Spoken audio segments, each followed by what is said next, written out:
चिंता शोक से मुक्त हो सकते हैं, सब दुखों से मुक्त हो सकते हैं, सब आनंद से परिपूर्ण हो सकते हैं। भगवत गीता ज्ञान कहता है सब कुछ परमात्मा है, केवल परमात्मा की सत्ता है, संसार की सत्ता नहीं है। और हम सब आत्मा है, उसी परमात्मा का स्वरूप है जो सब कुछ है।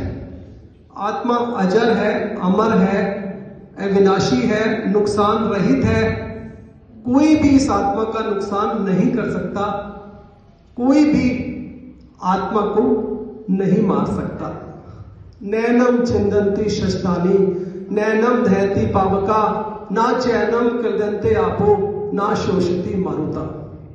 आत्मा को ना तो शस्त्र काट सकती है, ना ही अग्नि जला सकती है, ना ही जल गला सकता है, ना ही वायु सुखा सकती है। तो सोचिए, जब आत्मा का नुकसान ही नहीं किया जा सकता, आत्मा अजर है, अमर है, अविनाशी है, और आत्मा उसी परमात्मा का स्वरूप है जो सब कुछ है, तो हम क्यों व्यर्थ चिंता करते हैं, क्यों व्यर्थ डरते हैं? ऐसा हम इसलिए करते हैं क्योंकि हम आत्मा की अपेक्षा शरीर को ही महत्व देते हैं।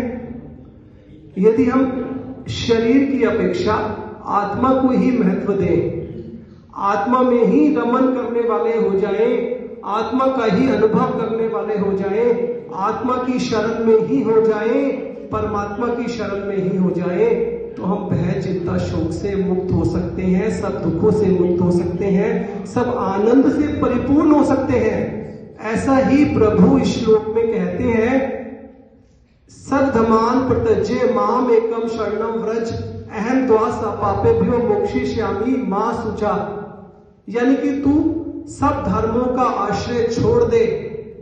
क्या करना है, क्या नहीं करना है, अच्छा क्या है, बुरा क्या है, पाप क्या है, पुण्य क्या है, सुख क्या है, दुख क्या है, हार क्या है, जीत क्या है, लाभ क्या है, हानि क्या है, तू सबका आश्रय छोड़ दे, केवल मेरी शरण हो जा, तुझे सब पापों से मुक्त कर दूंगा, तुझे सब दुखों से मुक्त कर दूंगा, केवल मेरी शरण हो जा।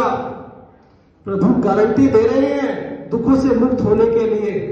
शर्त केवल एक ही है, केवल परमात्मा की शरण में होना है। मैं परमात्मा का हूं, परमात्मा मेरे हैं, मैं संसार का नहीं हूं, संसार मेरा नहीं है। इस प्रकार परमात्मा की शरण में ही होना है, तो हमारा कल्याण संभव है। गीता का अंतिम श्लोक कहूंगा, यत्र योगेश्वर कृष्णो यत्र पार्थो धृतरा तत्र श्री विजयो भूति ध्रुवा नीति मतिर्मम। यानी कि जहां भगवान श्री कृष्ण और अर्जुन जैसा भक्त है वही श्री है, यानी कि शोभा है, वही विजय है, वही विभूति है, यानी कि ऐश्वर्य है, और वही अचल नीति है।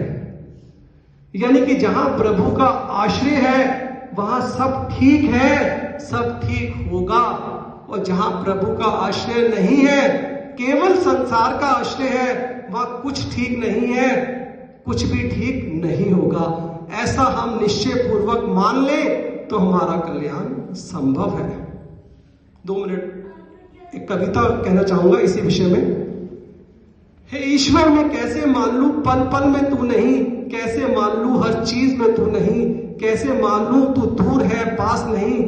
देर तो मैंने लगा दी तुझे पहचानने में, मैंने देने में तेरा कोई हिसाब नहीं। जैसे जैसे मैं सर झुकाता चला गया तू मुझे उठाता चला गया, जैसे जैसे मैं परमात्मा को याद करता चला गया परमात्मा मेरी मदद करते चले गए। जब से आया तेरे दर पर तेरी नजर मुझ पर हो गई, जमाने को एक खबर हो गई, आया था भिखारी बनकर बादशाह जैसी कदर हो गई। आंखों से आंसू बहाऊं क्यों, किसी और को अपना बनाऊं क्यों, जब तुम्हें बसाया है दिल में किसी और को दिल में बसाऊं क्यों। सर को झुकाया है तुम्हारे आगे, सर को झुकाऊं कहीं और क्यों। हाथों को फैलाया है तुम्हारी ओर, हाथों को फैलाऊं कहीं और क्यों। नैन से नैन मिलाए सावरिया तुमने हमसे, हम नैन से नैन चुराए क्यों।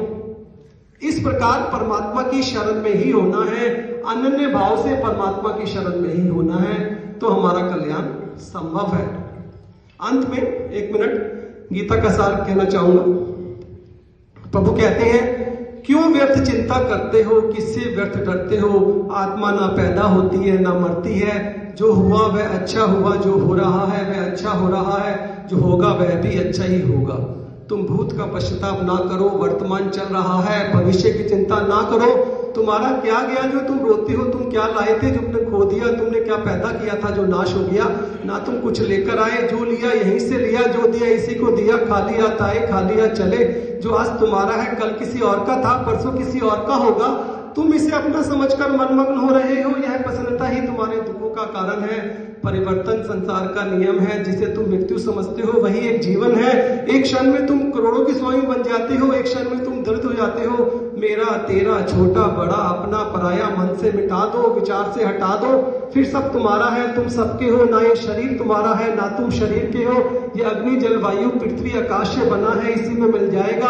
परंतु आत्मा स्थिर है। फिर तुम क्या हो? तुम अपने आप को भगवान को अर्पित करो। यही सबसे उत्तम सहारा है। जो इसके सहारे को जानता है वह भय चिंता शोक से सर्वदा मुक्त है। जो कुछ भी तू करता है भगवान को अर्पण करता चल, इसी से तू सदा जीवन मुक्त का आनंद अनुभव करेगा। जय श्री कृष्ण, जय श्री कृष्ण, जय श्री कृष्ण।